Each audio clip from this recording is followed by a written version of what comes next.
Bom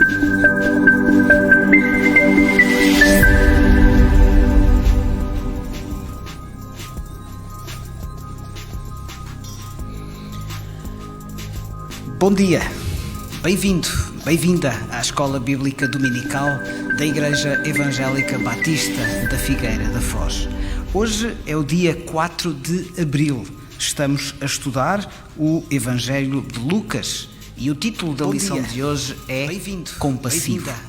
Bem-vindo, bem-vinda. Antes de mais, vamos orar, pedindo a orientação de Deus para tudo o que vamos fazer, pensar, sentir, que Deus nos possa orientar de acordo com a sua divina soberania. Vamos orar. Senhor Jesus, muito obrigado porque podemos estar na Tua casa, muito obrigado porque podemos nesta manhã dedicar uma parte do nosso tempo a estudar, a refletir, a aplicar em cada uma das nossas vidas aquilo que Tu queres para cada um de nós. Tu sabes a condição de cada um, Tu sabes como tens trabalhado na vida de cada um, de cada uma de nós. Tu sabes qual é o Teu plano para as nossas vidas e a nós resta-nos, antes de mais, glorificar-te porque Tu és Senhor Todo-Poderoso. Resta-nos também podermos olhar, ler, refletir sobre a Tua palavra e aplicá-la. Que Tu possas orientar-nos nesta manhã.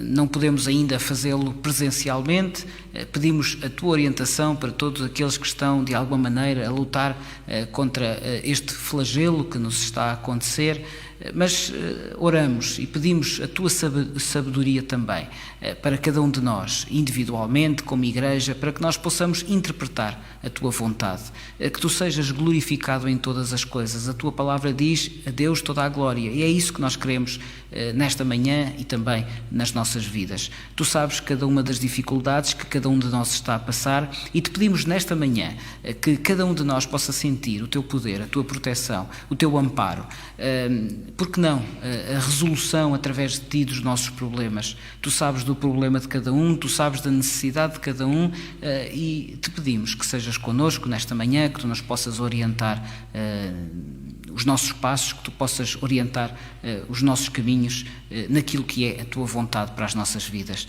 que a Tua palavra faça sentido a cada um de nós nesta manhã. Em nome de Jesus nós oramos. Amém.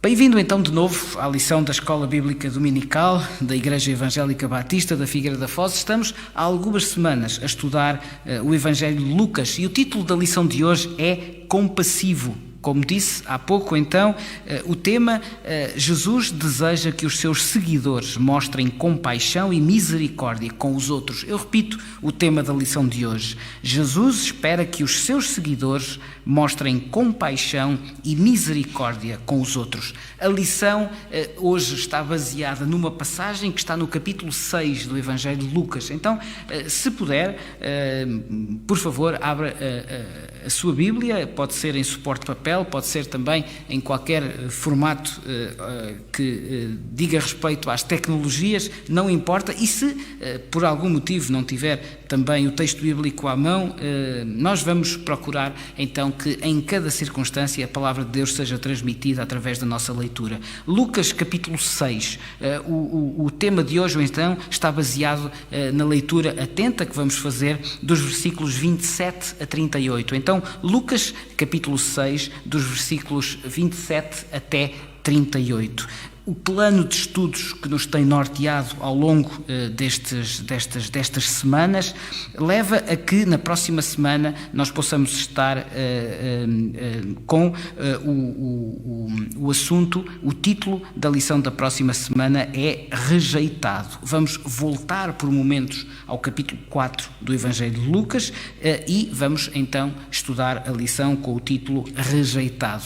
Lembrar-se-ão com certeza que desde a lição 0, aquela lição de introdução que nós fizemos, procurámos situar o Evangelho de Lucas no contexto não só do Novo Testamento, mas especificamente no contexto dos outros Evangelhos. Como sabemos, o Novo Testamento tem 4 Evangelhos, portanto 4 perspectivas diferentes em que nos foi apresentado o Senhor Jesus. Mateus apresentou Jesus como Rei, Marcos como servo, Lucas como Filho do Homem, João como Filho de Deus. Os 3 primeiros, portanto Mateus, Marcos e Lucas, são chamados Evangelhos evangelhos sinóticos, exatamente porque têm uma estrutura mais ou menos semelhante, embora apresentando Jesus de diversas perspectivas, seguem uma linha narrativa mais ou menos semelhante. O evangelho de João não é considerado sinótico exatamente porque a sua narrativa segue um esquema completamente diferente. Também temos vindo a insistir nas bases doutrinárias em que estamos a estudar o Evangelho de Lucas. Então, assim, elegemos 5 bases doutrinárias para estudarmos o Evangelho de Lucas. A primeira, Jesus, Filho de Deus e Filho do homem, ou seja, desde o nascimento sobrenatural, desde o nascimento que implica uma intervenção direta, miraculosa, sobrenatural, então, de Deus em Maria. A partir daí, todos os atos de Jesus testemunham a sua unidade com Deus, como estava predito no Velho Testamento, ou seja, Filho do homem, o que significa a identidade como Messias e como homem. E esta é a primeira base doutrinária.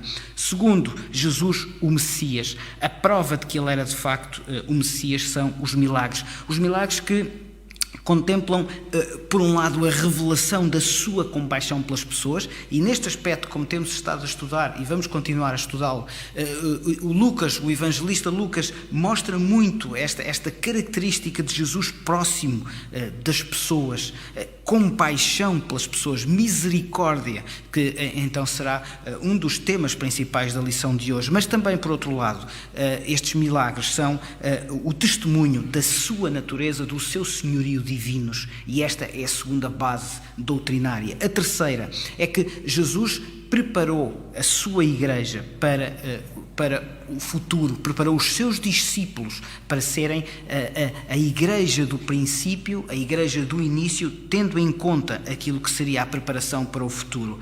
A quarta base doutrinária, uma ideia de Estado, ou seja, estar perto de Jesus é estar perto do reino de Deus. Jesus enviou os seus discípulos para pregar sobre o reino.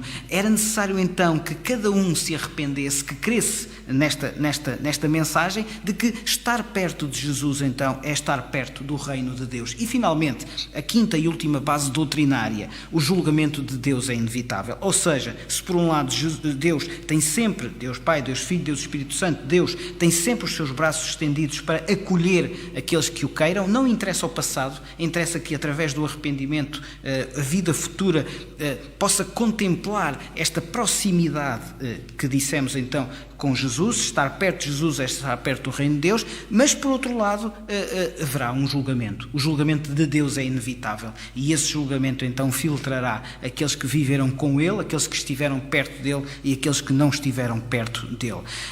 Temos seguido então, embora a narrativa de Lucas seja uma narrativa não muito preocupada com divisões e sobretudo mostrar Jesus como próximo das pessoas, mas desta feita, a partir do capítulo 4, como disse então, na próxima semana vamos voltar atrás um bocadinho ao capítulo 4, mas este aspecto misericordioso de Jesus está muito relacionado com o dia de hoje, com o dia da Páscoa, a valorização então deste aspecto da proximidade de Jesus que o levou à cruz, e portanto esta proximidade, esta misericórdia deve ser também, como vamos ver ao longo da lição de hoje, manifestada nas nossas vidas. Este capítulo grande do Evangelho de Lucas, se o quisermos abordar desta forma, entre o capítulo 4 e o capítulo 19 de Lucas, nós temos um grande tema, que é o ministério, os ensinamentos e as parábolas de Jesus. Ao longo das próximas semanas vamos certamente falar muito sobre estas características do ministério, os ensinamentos, através muitas vezes de parábolas. Hoje vamos então estar fundamentalmente concentrados no capítulo 6 de Lucas. Certamente já foram vítimas, mas também já desacreditamos outras pessoas. O que é que significa desacreditar? Significa, como a própria palavra indica, fazer algo que retire credibilidade à outra pessoa que está de alguma maneira relacionada connosco. Certamente já ouvimos, se calhar já fomos vítimas disso mesmo, se calhar também já o fizemos em relação a outros. Não, é demasiado ignorante para perceber. Ou não, é demasiado jovem. Ou, se quisermos, não, já passou o seu tempo, está demasiado velho. Enfim, de muitas maneiras nós podemos desacreditar, retirar credibilidade de determinada pessoa para fazer qualquer coisa. Essa desacreditação, esse retirar de credibilidade pode envolver menosprezo, pode de alguma maneira convidar a que se pense que aquela pessoa está num patamar demasiado inferior, sobretudo em relação ao nosso. Quantas vezes ouvimos este tipo de atitude de umas pessoas para com outras? Por vezes, eventualmente, já fomos vítimas desta desacreditação. Também é verdade que, provavelmente, se calhar demasiadas vezes nós fomos isso mesmo em relação a outra pessoa. Às vezes conscientemente, outras vezes menos conscientemente, ou até às vezes fazendo parecer que foi inconscientemente, mas no fundo era a nossa intenção fazê-lo. Ora, um patamar inferior ao nosso, é algo a que demasiadas vezes somos confrontados com essa situação. Permitam-me que no início desta Escola Bíblica Dominical coloque duas perguntas para nos ajudar a envolver no tema que vamos abordar. A primeira pergunta é a seguinte: é mais difícil amar algumas pessoas do que outras? Se estivéssemos em modo presencial, desde já também fica a informação de que hoje, excepcionalmente, esta lição da Escola Bíblica Dominical está a ser gravada antes para ser emitida, então, no domingo. Ainda assim, é normal que a nossa Escola Bíblica Dominical seja interativa e, portanto, quando o podemos fazer ou quando o podíamos fazer presencialmente, gerava-se sempre muita interatividade entre nós, muitas intervenções, participação de todos para que esta Escola Bíblica Dominical seja, de facto, algo importante nas nossas vidas, um espaço importante de reflexão para a ação no decorrer da nossa semana. Quando é emitida em direto, há a possibilidade de que através do chat, do bate-papo, as sugestões possam chegar até nós, mas ainda assim, ainda que hoje não o possamos fazer presencialmente, ainda que hoje não possamos, ou não seja o caso de estarmos a transmitir em direto esta Escola Bíblica Dominical, ainda assim, use, por favor, a mensagem, o bate-papo, a troca de interação entre nós, para, de alguma maneira, que esta Escola Bíblica Dominical também fique registada com as intervenções de todos aqueles que o queiram fazer. Bem-vindo, bem-vinda. Sabemos que esta Escola Bíblica Dominical, graças a Deus e para a sua honra e glória, chega a muitos lados do nosso mundo, então cada um de vós é bem-vindo, esteja mais próximo ou mais longe em termos geográficos, mas queremos de facto que esta Escola Bíblica Dominical seja um importante espaço para a nossa santificação, para a consolidação daquilo que nós entendemos acerca de Deus, de forma a que o possamos praticar. Dito isto, então, fica a pergunta, que se quiser responder, faça favor: é mais difícil amar algumas pessoas do que outras? E se sim, porquê? Porque é que é tão mais fácil amar algumas pessoas do que outras? Dirão, porque eventualmente se identificam mais connosco, porque eventualmente são nossos familiares, porque eventualmente são do nosso clube, ou até são da nossa denominação, ou se calhar pensam como nós, têm eventualmente hábitos de vida semelhante, há uma química, identificam-se comigo. Enfim, talvez todas estas razões levem a que seja possível responder sim, é mais fácil amar algumas pessoas do que outras. Ou seja, a pergunta será: pelo inverso, mais difícil amar algumas pessoas do que outras. Porquê? Pelo contrário daquilo tudo que eu disse, porque não se identifica comigo, porque não tem os mesmos gostos do que eu, porque não gosta das mesmas coisas que eu, porque não vive da mesma maneira como eu, porque não pensa como eu, enfim, podíamos dizer muitas coisas. De facto, à partida, é mais fácil amar algumas pessoas do que outras. Ou seja, se calhar, não sendo a mesma coisa, mas é mais difícil amar algumas pessoas do que outras. Permitam-me então que vos coloque uma segunda questão. Podemos não concordar com uma pessoa e ainda assim amá-la? Eu repito, podemos não concordar com uma pessoa e ainda assim amá-la? Não responda sim ou não muito rapidamente. Vamos pensar um pouco nisto. Será que nós, não concordando com uma pessoa, amamos de facto essa pessoa? Ou, não concordando com a pessoa, abre a porta para que o amor vá esmorecendo, ou, dito de outra forma, para que o amor não se vá consolidando, não vá crescendo?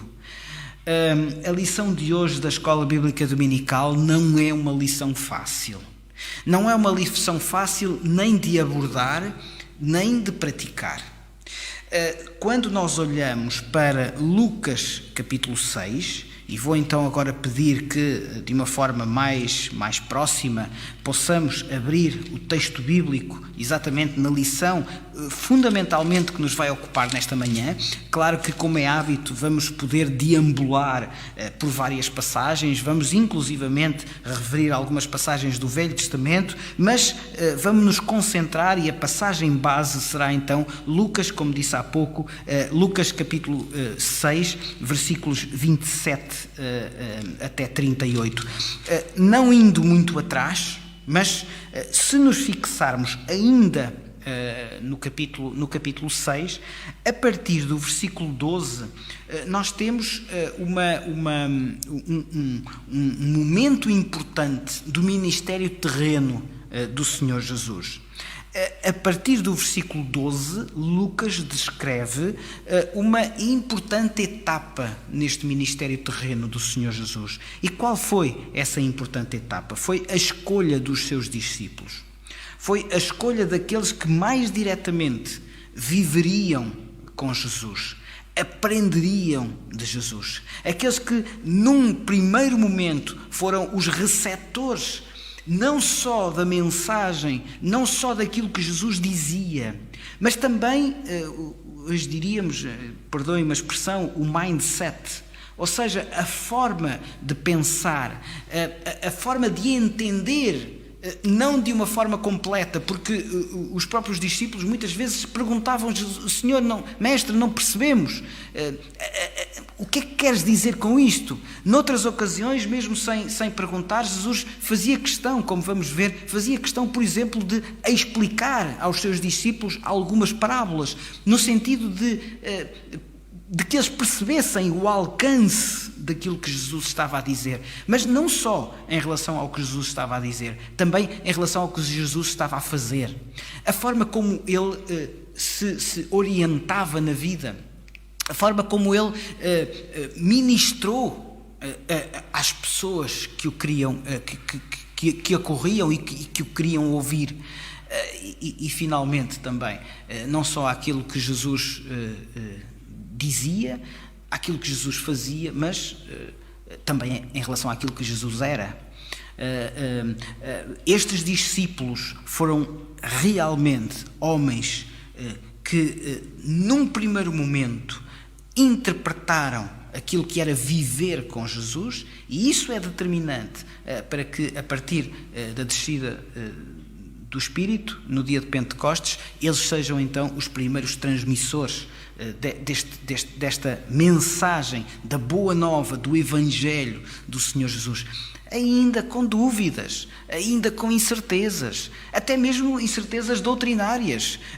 Quando nós percebemos que foi necessária uma intervenção direta de Deus para que Pedro percebesse o alcance universal da mensagem, percebemos que os discípulos foram homens que foram aprendendo também a desenvolver o ministério. Não foram os 3 anos e pouco com Jesus que lhes deram toda a sabedoria, nem sequer que lhes retiraram todo o pecado, claro que não. A Bíblia diz que não há um justo nenhum sequer. Agora, sabemos que Jesus instruiu estes homens, mostrou-lhes a maneira de fazer, de pregar, mas de ser, para que, ainda que como homens, como cada um de nós, homens e mulheres, mas ainda assim que eles transmitissem esta boa nova. E o capítulo 6 de Lucas, então a partir do versículo 12, mostra a forma como Jesus escolheu então estes 12 discípulos. Não muito depois, ele inicia um dos discursos mais impactantes do seu ministério. O Sermão do Monte, como é chamado, as bem-aventuranças, enfim, tudo o que está relacionado com este importante discurso. Lucas capítulo 6 e versículo 20 diz: então olhando ele para os seus discípulos, disse-lhes, e passa então a referir e passa a dizer este discurso, um discurso que é ainda mais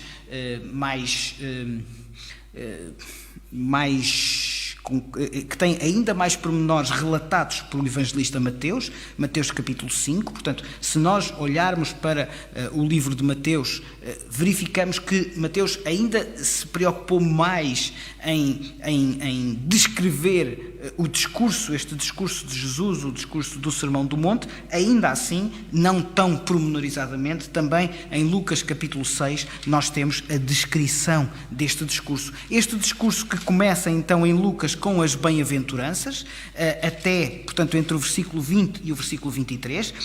Dos versículos 24 a 26, Jesus fala sobre os chamados ais, ou seja, uma menção de profundo desagrado.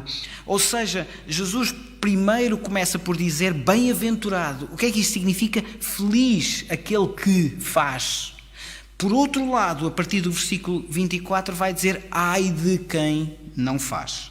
E, portanto, passa ao aviso sobre a riqueza, sobre a fartura, sobre o prazer, nas coisas materiais. E, portanto, se por um lado há uma recompensa, já vamos daqui a pouco falar nisto, há um salário, há algo que advém de fazer alguma coisa que está de acordo com a vontade de Deus, e portanto bem-aventurado, feliz. Por outro lado, há também um salário, há também uma recompensa, há uma consequência de não se fazer aquilo que é da vontade de Deus. Aí os ais, do versículo 24 ao versículo 26. A partir daqui, então, e é o tema da nossa lição da Escola Bíblica Dominical de hoje, a partir daqui o Senhor Jesus envolve-nos, como disse há pouco, numa lição, que é uma lição difícil de abordar, e tão ou mais difícil de praticar. Ora, para que, iria dizer não restem dúvidas, mas não é a minha pretensão que retiremos todas as dúvidas, não é isso, e não há aqui nenhuma presunção, mas para que nós saiamos desta lição um pouco mais conscientes de que vencemos esta dupla dificuldade, eventualmente não completamente, mas vamos nos concentrar ao longo então desta manhã e nos minutos que nos restam, vamos nos concentrar em perceber como podemos minorar esta dificuldade em abordar esta lição e também, de alguma maneira, minorar uma eventual e normal e natural dificuldade em aplicar os ensinamentos da lição desta manhã. E para nós começarmos então a abordar esta lição, eu gostava que nós nos concentrássemos em algumas características do que Jesus significou para aqueles que começaram a conviver com Ele. O que faz com que para algumas pessoas eventualmente seja mais difícil amar ou serem amados, de alguma maneira foi abordado pelo Senhor Jesus. A certa altura, e há o chamado versículo áureo desta passagem, que é o versículo 31, Lucas capítulo 6, versículo 31, daqui a pouco já vamos abordar este versículo em toda a sua magnitude. Como quereis que os homens vos façam, assim fazei-o também a eles. Como quereis que os homens vos façam, assim fazei-o também vós a eles. Jesus disse, amai os vossos inimigos, como vamos ver, fazei o bem aos que vos odeiam, abençoai os que vos amaldiçoam, orai pelos que vos maltratam. É um conjunto de ordens, é um conjunto de mandamentos que não são fáceis, como disse há pouco. Não são fáceis de abordar, nem são fáceis de aplicar. No capítulo 5 de Lucas, e se quiserem folhear um pouco o vosso texto bíblico, no capítulo 5 de Lucas, Jesus mostrou diversos alcances da sua autoridade. Ele mostrou que tinha autoridade sobre a doença. Ele mostrou que tinha autoridade sobre o pecado. Ele começou a afrontar. E se repararmos, numa primeira análise, aquilo que foi sendo o tipo de atitude de alguns em relação a Jesus não foi sendo novidade. Ou seja, eventualmente foi havendo um crescendo de antipatia em relação a Jesus, vindo de alguns setores da sociedade, vindo de alguns setores da política, vindo de alguns setores até da religião. Mas se repararmos, desde o início, e vamos só usar passagens, uma delas em Lucas capítulo 5 e as outras 4 no capítulo 6 de Lucas, se repararmos logo desde o início, aquilo que Jesus suscitou de antipatia está presente logo a partir do início do seu ministério. E vamos abordar esta questão em 5 áreas que já estão a ser então transmitidas através do PowerPoint. Quais são estas 5 áreas, se repararmos, e que foram acompanhando o ministério terreno de Jesus? Não são novidade, não vão sendo novidade logo desde o início. Quais são as 5 áreas que Jesus afrontou? A primeira, começaram por duvidar e lutar contra a condição de Jesus. Em segundo lugar, a sua autoridade. Em terceiro lugar, a forma como ele discipulava. Em quarto lugar, e muito interessantemente, a sua popularidade. E, finalmente, a novidade da sua mensagem. Se repararmos, estas 5 áreas vão acompanhar o Senhor Jesus, mas estão presentes logo desde o início. Reparem, vamos ler Lucas capítulo 6 e versículo 5. Lucas capítulo 6 e versículo 5. Depois de Jesus ter sido abordado acerca da questão do sábado, ou seja, os seus discípulos, diz o versículo 1, colhiam, comiam espigas, debulhando-as com as mãos. E depois logo o versículo 2, os fariseus, porque fazeis o que não é lícito aos sábados? Ora, Jesus diz no versículo 5, o Filho do Homem é Senhor do sábado. Então, aquilo que é afrontado logo desde o início em relação a Jesus é a sua condição de Senhor. Os fariseus não perceberam, ou muitos dos fariseus não perceberam a condição de Jesus. E qual é esta condição? É uma condição divina. O Filho do Homem é Senhor do sábado. Quem estava a ouvir aquelas palavras imediatamente relacionou aquilo que Jesus estava a dizer com o título Filho do Homem. Este título do Velho Testamento era um título que colava no Messias, naquele que haveria de vir. Então o que Jesus estava a dizer é, eu sou o Messias, eu sou o Filho do Homem. Porque perguntaram-lhe, os teus discípulos não fazem o que é lícito ao sábado? E Jesus disse, nem leste o que Davi, quando teve fome, e os seus companheiros, eles próprios também o fizeram a um sábado. o Filho do Homem, ainda assim é Senhor do sábado. Eu sou o Filho do Homem. E, portanto, esta é a primeira área que foi começando a ser imediatamente contrariada pelos religiosos da época, a condição de Jesus. Um pouco atrás, Lucas capítulo 5, a tal passagem do capítulo 5 que disse há pouco. Vendo-lhes a fé, Jesus disse ao paralítico: homem, estão perdoados os teus pecados. Então, vejam que Jesus começou logo a assumir-se também como autoridade. Quem tem poder para perdoar pecados? Evidentemente, só tem poder para perdoar pecados Deus. Jesus, ao dizer isto, está a dizer: eu sou Deus. Porquê? Porque eu estou a dizer: os teus pecados estão perdoados. Vai, não peques mais. Os teus pecados, ainda assim, os que tens para trás, estão perdoados. Esta autoridade. E imediatamente, vejam o versículo 21, os escribas, os fariseus, arrazoavam, dizendo: quem é este que diz blasfémias? Quem pode perdoar pecados senão Deus? E Jesus, percebendo o que eles estavam a dizer, perguntou-lhes algo que eles não conseguiram resolver. O que é que é mais difícil? Estão perdoados os teus pecados ou levanta-te e anda?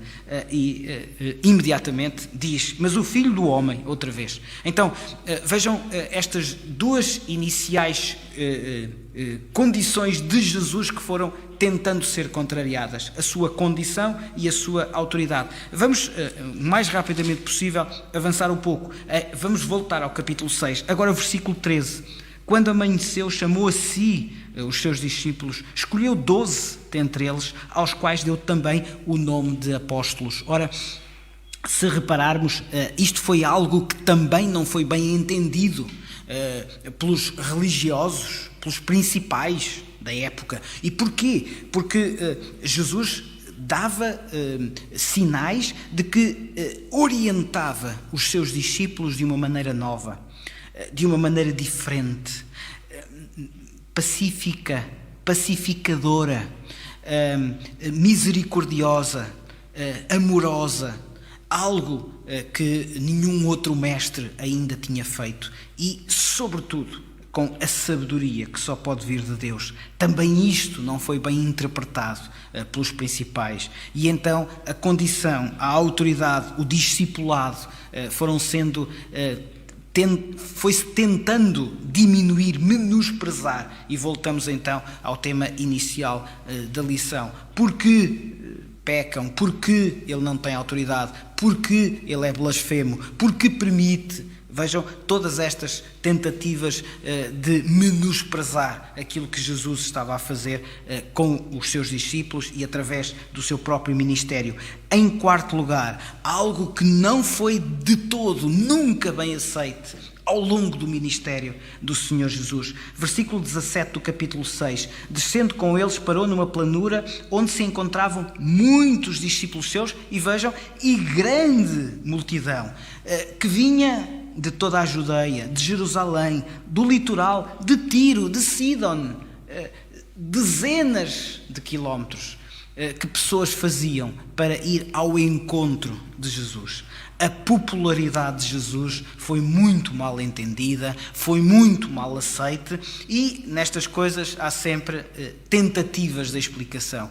Porque alimenta, porque oferece, porque diz que, porque...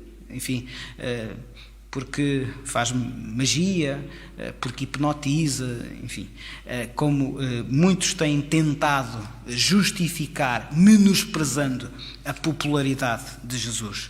Condição, autoridade, discipulado, popularidade e, finalmente, a novidade do seu ministério, a novidade da sua pregação. Ainda no capítulo 6 de Lucas, versículo 3, respondeu-lhe Jesus: nem ao menos tendes lido o que fez Davi quando teve fome, ele e os seus companheiros?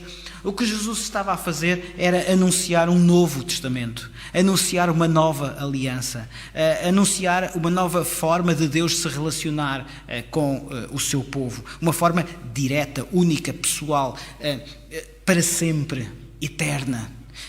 A novidade do Evangelho é: o reino de Deus está agora. Já não é preciso haver intermediários, já não é preciso haver um sacerdote que uma vez por ano faz alguma coisa para expiar pecados. O livro de Hebreus começa exatamente desta forma: havendo Deus de outrora falado de muitas formas, hoje, a partir de agora, fala-nos através do Filho. Então, Jesus é o cumprimento da lei, é a lei, e portanto ele cumpriu, logo estabeleceu uma nova forma de Deus se relacionar conosco, e portanto é esta a novidade, é este o Evangelho, é esta a boa nova que Jesus significa. Nada disto foi bem aceite, nada disto foi bem interpretado, nada disto deixou de causar fúria nas autoridades religiosas, políticas, civis. Muitos preocuparam-se não com aquilo que Jesus fazia, mas porque era sábado. Como vemos nesta passagem de Lucas capítulo 6, aquilo que enfureceu as autoridades religiosas foi o facto de Jesus estar a fazê-lo ao sábado. Reparem, estavam tão preocupados com um determinado legalismo que nem sequer percebiam que aquilo que Jesus estava a fazer era transformar a vida, neste caso, de um homem. E, portanto, estas reações poderiam ter motivado de Jesus vingança, justiça, aquilo que ele vai propor como reação a tudo isto, à sua condição, à autoridade, ao discipulado, à popularidade, à novidade, e ele era Deus, não tem a ver com vingança, não tem a ver com justiça humana, tem a ver com uma forma diferente de abordar a nossa vida connosco próprios, com Deus e com os outros, que tem a ver, então, como vamos ver hoje, na parte da lição que nos resta, com a ideia de misericórdia. Amar a todos, Lucas capítulo 6, e gostava então que agora lêssemos, vamos ler o texto bíblico, Lucas capítulo 6, versículos 27 a 31. Eu vou ler: digo-vos, porém, a vós outros que me ouvis, amai os vossos inimigos, fazei o bem aos que vos odeiam, bendizei aos que vos maldizem, orai pelos que vos caluniam. Ao que te bate numa face, oferece-lhe também a outra, e ao que tirar a tua capa, deixa-o levar também a túnica. Dá a todo o que te pede, e se alguém levar o que é teu, não entres em demanda. Como quereis que os homens vos façam, assim fazei-o também a eles. Muito bem, vamos então agora perceber, e há pouco, no início da Escola Bíblica Dominical, sugeri que pudéssemos abordar a lição de hoje respondendo a duas questões. A primeira é a dificuldade em abordarmos esta lição. A segunda é a dificuldade em a aplicarmos. E gostaria de começar por transmitir algo que me parece que é importante para responder a estas duas questões. Ou seja, podemos dizer logo à partida: eu não consigo. Eu não consigo perceber como é que Jesus sugere que eu fique passivo quando alguém me engana. Eu não percebo como é que eu posso reagir desta forma quando alguém não me paga aquilo que me deve. Eu não consigo perceber como é que Jesus estava a dizer para eu dar a minha capa e não ficar preocupado se me a devolvem ou não. Mas que tipo de vida seria a minha ou será a nossa se constantemente eu for alvo deste tipo de atitude daqueles que estão à minha volta e de chacota? Como é que eu posso sustentar a minha família? É justo para com os meus, para que eu empreste dinheiro e não fique preocupado se me devolvem ou não o dinheiro? Enfim, tantas perguntas que nós poderíamos fazer, e por isso é que eu disse que esta lição é difícil de abordar e tão ou mais difícil de aplicar. Não tenho resposta para todas as perguntas que coloquei há pouco, a não ser através de uma passagem e de começarmos a abordar esta lição, por um lado, tentando responder à dificuldade em abordar esta questão e depois em aplicá-la, lendo o texto bíblico. Uma das características importantes que nós temos na abordagem, na reflexão acerca do texto bíblico, é não interpretar uma passagem sem o contexto de toda a Bíblia. E porquê? Porque, de outra forma, retirando as palavras de Jesus do seu contexto e do contexto da revelação, provavelmente incorreremos em descrença, impossibilidade face ao mundo em que vivemos, ou então na tentativa de explicações mais ou menos rocambolescas, tentando disfarçar a nossa própria incomodidade em perceber uma determinada passagem e aplicá-la. Por isso mesmo eu sugiro que nós abordemos esta eventual dificuldade em percebermos esta passagem e a aplicarmos a partir de 1 Coríntios capítulo 2. E gostaria então que aqueles que podem possam abrir as suas Bíblias numa importante epístola do apóstolo Paulo, obviamente inspirado por Deus, falando à igreja que estava em Corinto. Uma cidade, uma região muito complicada, em que o peso da sociedade, o peso da materialidade da sociedade em que estavam estes nossos irmãos, muitas vezes pesava na sua própria forma de olhar para a sua espiritualidade.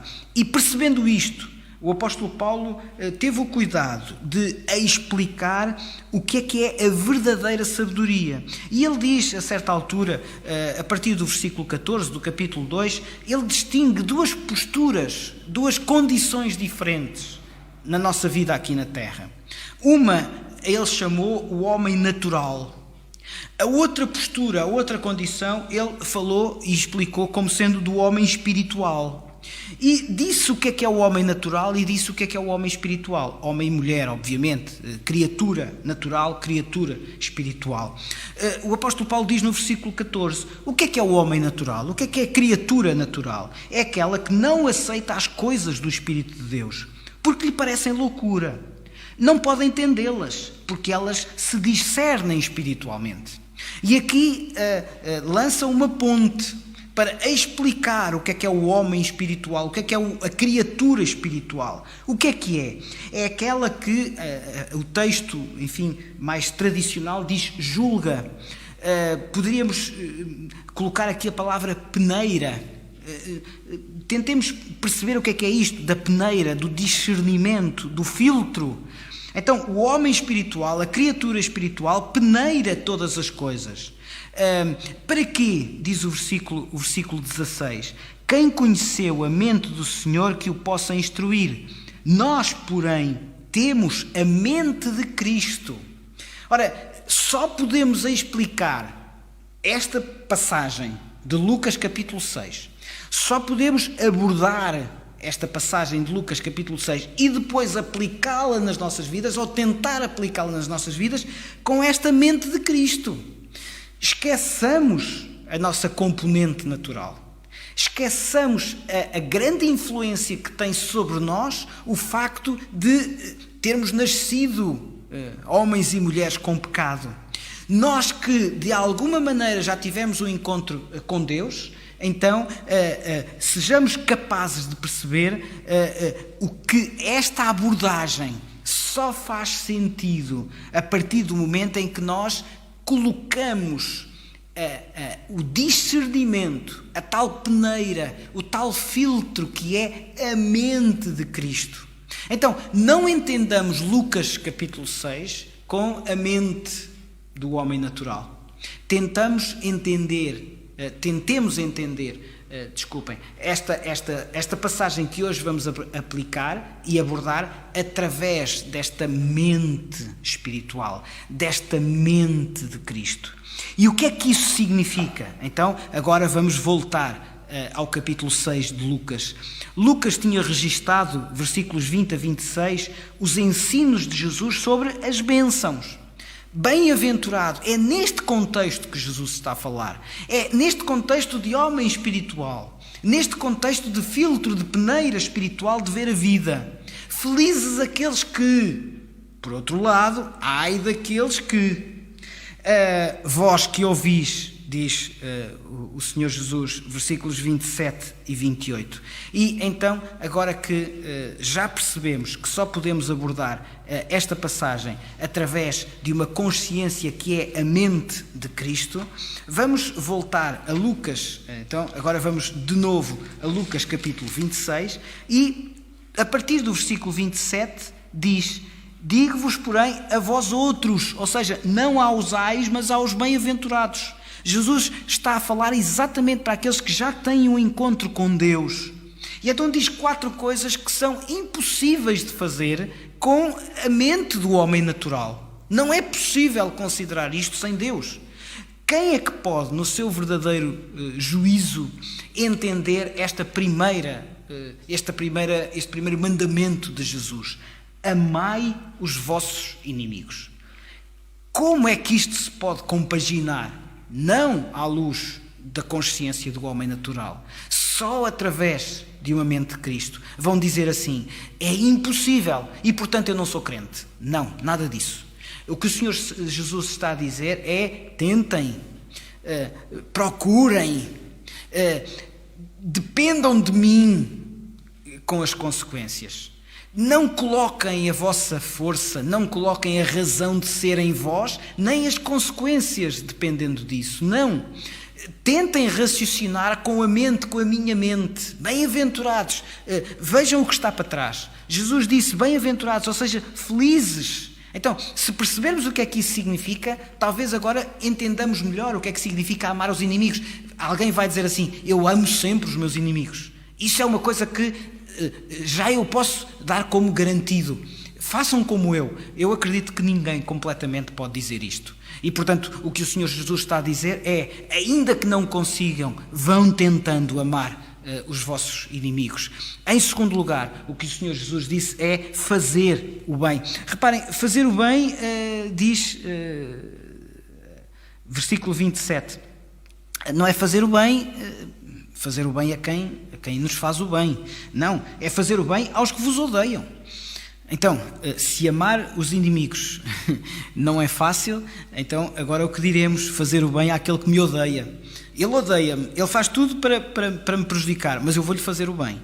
Mais uma vez, ninguém pode dizer que faz sempre isto, mas também ninguém deve dizer: porque não faço, não sou crente. Não, é algo que devemos compaginar, é algo que devemos ir tentando fazer com esta mente de Cristo, com esta mente espiritual. Terceiro desafio: abençoar quem nos maldiz, ser bênção para aqueles que são o contrário, para aqueles que andam a dizer mal de nós, para aqueles que andam a maldizer de nós. Quarto desafio: orar por quem nos maltrata, ou seja, pedir a Deus a sua compaixão para aquele que me está a fazer mal. Cada um destes desafios é algo impossível sequer de ser iniciado se não tivermos esta espiritualidade em nós, se não tivermos esta capacidade de perceber que só pedindo ajuda a Deus nós vamos ser capazes de o tentar fazer. Então, amar os nossos inimigos, fazer o bem, abençoar quem nos maldiz, orar por quem nos maltrata. Permitam-me que faça aqui um pequenino parênteses. Vamos ler no Velho Testamento um salmo, eventualmente não é, se calhar, um salmo muito utilizado nestas circunstâncias, mas permitam-me que leia só o versículo 1. É um salmo de Davi, como o 23 e muitos outros. O Salmo 24, versículo 1. Ao Senhor pertence a terra e tudo o que nele se contém, e o mundo e os que nele habitam.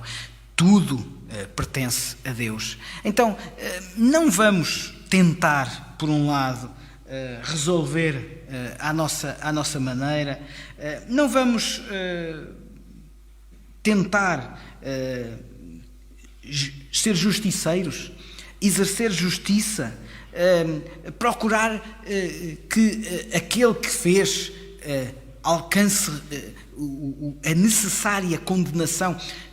Claro que não estou a falar de aspectos legais, Claro que não estou a falar de tribunais, não é dessa dimensão que estamos a falar. Estamos numa sociedade que evidentemente contempla determinadas punições e o chamado enquadramento penal para cada uma das atitudes que num determinado momento uma sociedade condena. Não é nada disso que estamos a falar. Estamos a falar no nosso trato pessoal, estamos a falar na nossa relação com as pessoas. Mas há aqui uma importante novidade do Senhor Jesus. Um ditado hebreu enfim, não vou dizer do tempo de Jesus, mas que vinha do 2º século antes de Cristo, dizia mais ou menos o seguinte: aquilo que odeias, não o faças a ninguém. Aquilo que odeias, não o faças a ninguém. De alguma maneira era um avanço civilizacional. E porquê? Porque dizia isto, então, aquilo que não gostas, para ti, não o faças a outro. Parecia que a situação estava resolvida. Jesus, no entanto, vai mais longe. Aquilo que Jesus propõe no versículo 31, como já lemos há pouco, mas que vou repetir, hão de vir... desculpem, vamos voltar, estava no livro de Salmos, mas vamos voltar a Lucas, capítulo 6 e versículo 31, só um bocadinho para podermos então ler exatamente a passagem tal como ela está descrita na palavra de Deus. Diz assim: como quereis que os homens vos façam, assim fazei vós também a eles. Reparem, não é aquilo que odeias, não o faças. Não é pela negativa, é pela positiva. Aquilo que os judeus estavam habituados a ouvir era: não faças aquilo que odeias para ti. O que Jesus diz é exatamente um passo em frente. Faz, mesmo sabendo que aquele a quem tu estás a fazer, eventualmente, aos teus olhos, não é justo. Como vós quereis que os homens vos façam, da mesma maneira lhes fazei vós também.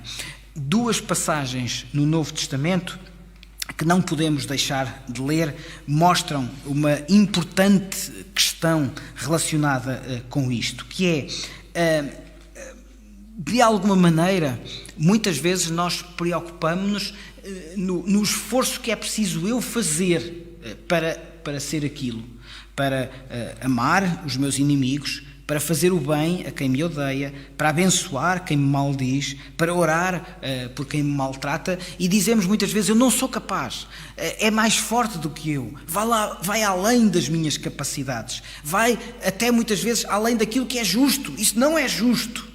Mais uma vez, olhemos com os olhos da espiritualidade, mas olhemos também para a recompensa que Deus vai dar. O que é que isto significa? Significa que necessariamente nesta vida nós vamos ter tudo aquilo que achamos que merecemos, mesmo que não façamos sempre aquilo que Deus quer. Gálatas capítulo 5 e versículo 14.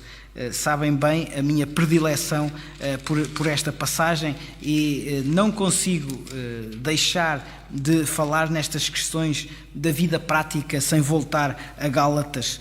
Neste caso, não o fruto do Espírito, versículo 22, mas em Gálatas capítulo 5 e versículo 14.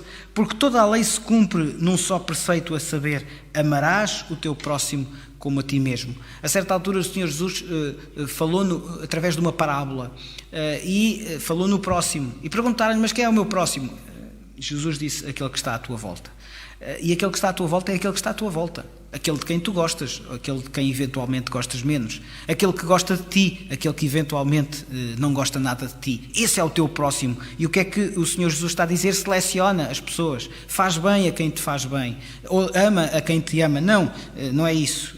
Diz: ama o teu próximo. Mais, diz: ama o teu próximo como a ti mesmo. 1 de Pedro capítulo 1 e versículo 22. Estamos a caminhar para o fim da Escola Bíblica Dominical desta manhã. desta manhã de Páscoa do ano 2021, mas ainda temos 5 minutos. Então, 1 de Pedro capítulo 1 e versículo 22 diz assim: tendo purificado a vossa alma pela vossa obediência à verdade, tendo em vista o amor fraternal não fingido, amai-vos de coração uns aos outros ardentemente.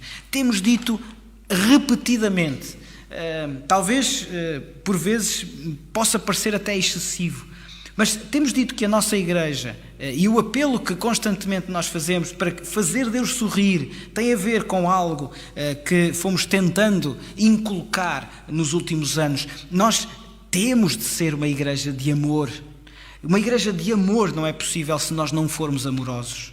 Nós temos de ser uma igreja de trabalho. E uma igreja de trabalho não é possível acontecer sem que nós sejamos trabalhadores. E, finalmente, temos de ser uma igreja de ousados. Mas uma igreja ousada. Mas não pode haver uma igreja ousada se cada um de nós não for ousado. E o que é que significa tudo isto? Amor, trabalho, ousadia. Significa, então, esta mente espiritual. Esta mente espiritual para a qual Paulo nos convidou em 1 Coríntios capítulo 2. Temos de discernir, temos de peneirar, temos de filtrar com a mente de Cristo. E se nós o fizermos com a mente de Cristo, então muitas das nossas lutas vão sendo aplanadas, muitas das montanhas nas nossas vidas vão sendo vencidas. Não significa necessariamente que nesta vida nós vamos conseguir encontrar a paz completa. Não vamos encontrar, eventualmente, a riqueza de bens materiais. Não vamos encontrar, por vezes na nossa vida, por causa daquilo que a vida nos coloca, não vamos encontrar todo o tempo serenidade, não vamos encontrar todo o tempo a capacidade para vencermos da mesma forma todos os obstáculos. É por isso que precisamos uns dos outros, é por isso que precisamos da igreja, mas sobretudo, como está também refletido neste slide, é preciso confiança. Nós não podemos dizer que amamos a Deus sem confiar nele. E o que é que significa confiar em Deus? Significa confiar no seu poder, no seu amor. Significa confiar na ação do Espírito Santo nas nossas vidas. Há pouco eu disse que esta lição é difícil de abordar e é difícil de aplicar. Ora, acredito que agora, com estas passagens que nós lemos e através da leitura da palavra, talvez percebamos melhor este desafio que Deus nos está a colocar. A partir do versículo 32, Jesus desafia-nos a um coração puro. Diz o versículo 32: se amais os que vos amam, qual é a vossa recompensa? Até os pecadores o fazem. Versículo 33: e se fizerdes o bem aos que vos fazem o bem, qual é a vossa recompensa? Até os pecadores o fazem. E se emprestares àqueles que vos emprestaram sabendo que vão pagar? No versículo 35, amai os vossos inimigos, fazei o bem, emprestai. E depois diz o versículo 36, sede misericordiosos. Gostaria de abrir um parênteses nesta lição da Escola Bíblica Dominical, refletindo acerca daqueles que estão à nossa volta. Há uma frase que diz: pensa local, age global. Os exemplos que vos trago, e vou colocá-los a todos, são globais. Relatório do Desenvolvimento Humano 2019 da PNUD, portanto, das Nações Unidas. Sob a sombra da crise climática, das profundas mudanças tecnológicas, as desigualdades no desenvolvimento humano estão a assumir novas formas no século XXI. Em 2015, 42% dos adultos que vivem em países com baixo desenvolvimento humano têm educação primária apenas. Muitos são analfabetos, mas 42% só têm educação primária. Nos outros países, nos países com maior desenvolvimento, essa percentagem é de 94%. E sem escolaridade, um povo é mais facilmente escravizado. Sem escolaridade, um povo é mais facilmente pobre. Em 2015, 10% da população mundial vivia abaixo do limiar da pobreza extrema. Eu repito, 10% da população mundial, que hoje ultrapassa os 7 mil milhões, não é? Os 7 bilhões de pessoas, 10% vive abaixo do limiar da pobreza extrema. E a pobreza extrema significa não ter $2 por dia, qualquer coisa como €1,50, não é? qualquer coisa assim. Então, 10% da população mundial vive com menos de 1,5 € por dia. Mais quase metade da riqueza mundial está nas mãos de apenas 1% da população. Apenas 1% da população detém quase metade da riqueza mundial. Um outro exemplo que podia ser de muitos outros. Carlos Slim é um entre muitos homens muito ricos. Ele é mexicano. Os seus rendimentos podem pagar o salário anual de 440 mil mexicanos. Uma só pessoa pode pagar o rendimento anual, o salário anual de 440 mil mexicanos. São apenas alguns dados para nos dar conta desta desigualdade no mundo. Poucos, muito ricos, muito poderosos, e muitos, muito pobres. Então, de que forma é que à minha volta eu posso olhar para o microcosmos, para a pequenina situação? Quantas pessoas à minha volta estão em dificuldades de alimento? Quantas pessoas à minha volta estão em dificuldades de saúde? Quantas pessoas à minha volta estão em dificuldades de relacionamento? Pais, filhos, mulheres, maridos, patrões, empregados. Quantas pessoas à minha volta estão com ansiedade que não conseguem vencer? Quantas pessoas à minha volta estão profundamente adormecidas por comprimidos que estão a tomar, sem que tenha algo necessariamente contra a medicina? Não é nada disso. Mas quantas pessoas estão de facto em sofrimento à minha volta? Vamos avançando. A partir do versículo 32, Jesus diz, então, que recompensa haverá se tu fizeres como os pecadores? Eu li uma frase que, de alguma maneira, acredito que significa, e estamos então a terminar a lição da Escola Bíblica Dominical de hoje, atingimos então a hora, e vou procurar não demorar muito mais minutos, mas li uma passagem, não é uma passagem bíblica, mas é um pensamento que me tocou e tentei de alguma maneira reproduzir neste slide. Somos as mãos e os pés de Deus, manifestando de forma tangível o seu amor e a sua misericórdia ao mundo. Eu vou repetir esta frase. Somos as mãos, somos enquanto seus filhos, enquanto embaixadores de Cristo, somos as mãos e os pés de Deus, manifestando de forma tangível, ou seja, na prática, de forma material, de forma prática também, o seu amor e a sua misericórdia no mundo. Poderíamos transformar isto numa pergunta. Estou de facto a ser as mãos e os pés de Deus, manifestando de forma tangível o amor de Deus, a misericórdia de Deus no mundo? Esta passagem, Lucas capítulo 6, versículos 32 até 36, de alguma maneira está relacionada com uma frase, um ensinamento que o apóstolo Paulo deixou aos romanos. Estamos praticamente a terminar, mas ainda temos de ler esta passagem. Romanos capítulo 5 e versículo 8. Deus prova o seu próprio amor para conosco pelo facto de ter Cristo morrido por nós, sendo nós ainda pecadores. Que maior amor! Que maior misericórdia! Será que eu sou digno desse amor e dessa misericórdia de Deus? Certamente não.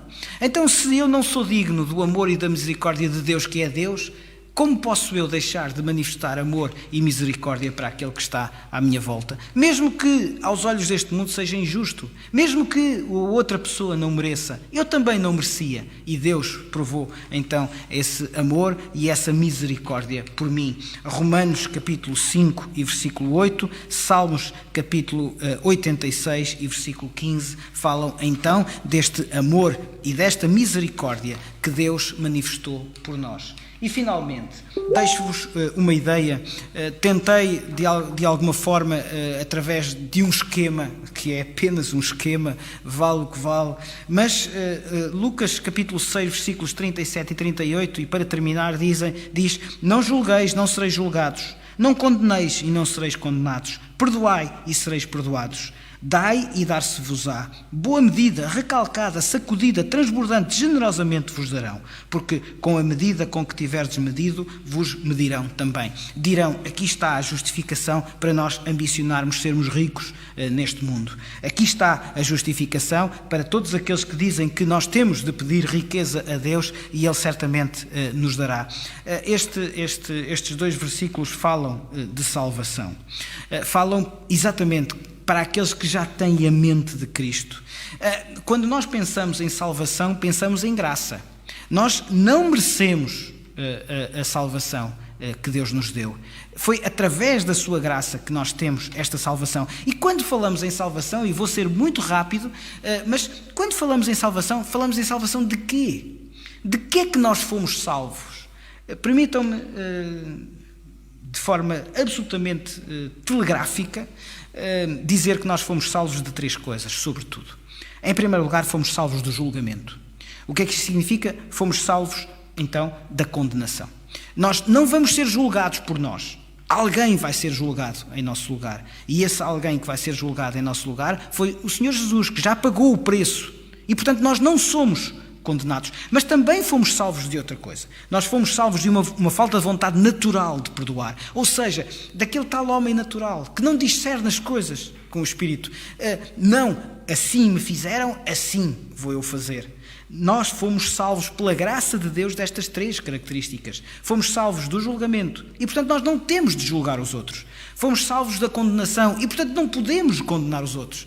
E fomos salvos da falta da vontade de perdoar e, portanto, temos de perdoar, porque nós também fomos perdoados por Deus. O que seria de nós se Deus nos tivesse julgado, se Deus nos tivesse condenado, se Deus não tivesse vontade de perdoar? E, portanto, aí, com esta mente de Cristo, nós podemos perceber, através da generosidade que temos para com os outros, a recompensa. Não sabemos se nesta vida, provavelmente para alguns nesta vida, provavelmente para outros não nesta vida, mas sabemos que Deus diz que nós seremos perdoados e, portanto, dar-se-nos-á com boa medida, recalcada, sacudida, transbordante, generosa.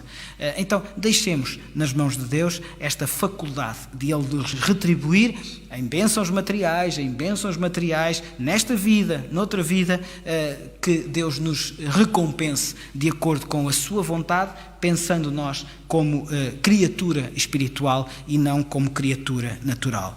Já terminou o nosso tempo. O que vou fazer esta semana especificamente para demonstrar a misericórdia de Deus com os outros. Eu repito, o que vou fazer esta semana especificamente para demonstrar a misericórdia que Deus teve para comigo, manifestando-a então em relação a outros. Hoje é dia de Páscoa, celebramos a ressurreição do nosso Senhor Jesus. Hoje é o dia em que a morte morreu e, portanto, hoje é um dia muito especial para todos aqueles que encontram em Jesus a salvação para as suas vidas. Excepcionalmente, não teremos hoje o culto de louvor, adoração e pregação. Voltaremos, então, na próxima semana. Desejo-vos uma Santa Páscoa, um dia abençoado. Não posso deixar também de vos convocar para a Assembleia Geral Ordinária da nossa Igreja, que decorrerá no próximo domingo, dia 11 de abril, pelas 16. Iniciada em 1976 na Figueira da Foz, a comunidade batista organizou-se em igreja 2 anos mais tarde. Acreditamos que a palavra de Deus nos desafia a viver com o desígnio de vencer o mundo, porque somos seus filhos, em Cristo, na graça e pela fé. Dele temos este mandamento, que quem ama a Deus, ame também a seu irmão. Ou seja, cremos que nascemos de novo para vencer, em amor, guardando mandamentos que não são pesados. Porque temos no nosso cansaço e opressão alívio de quem é manso e humilde de coração. E encontramos descanso para as nossas almas, porque o seu jugo é suave e o seu fardo é leve. Temos como desafio sermos uma igreja de amor e, portanto, de amorosos, de trabalho e, portanto, de trabalhadores, e de ousadia e, portanto, de ousados. Com esta base estratégica e programática, podemos observar o que Deus faz, alicerce para cumprirmos a nossa missão: fazer Deus sorrir. Deus sorri quando o amamos acima de qualquer coisa, quando confiamos nele completamente, mesmo quando isso não faz sentido, quando lhe obedecemos incondicionalmente, quando o louvamos e damos graças continuamente, e também quando usamos as nossas habilidades. A Igreja Evangélica Batista da Figueira da Foz tem como objetivos prestar culto a Deus, segundo os ensinos das Sagradas Escrituras, instruir os seus membros na religião cristã evangélica e difundir o Evangelho de Cristo, estando organizada em departamentos: evangelismo, educação, administração e assistência, para melhor desempenhar as suas funções. Igreja Evangélica Batista da Figueira da Foz. Bem-vinda, bem-vindo!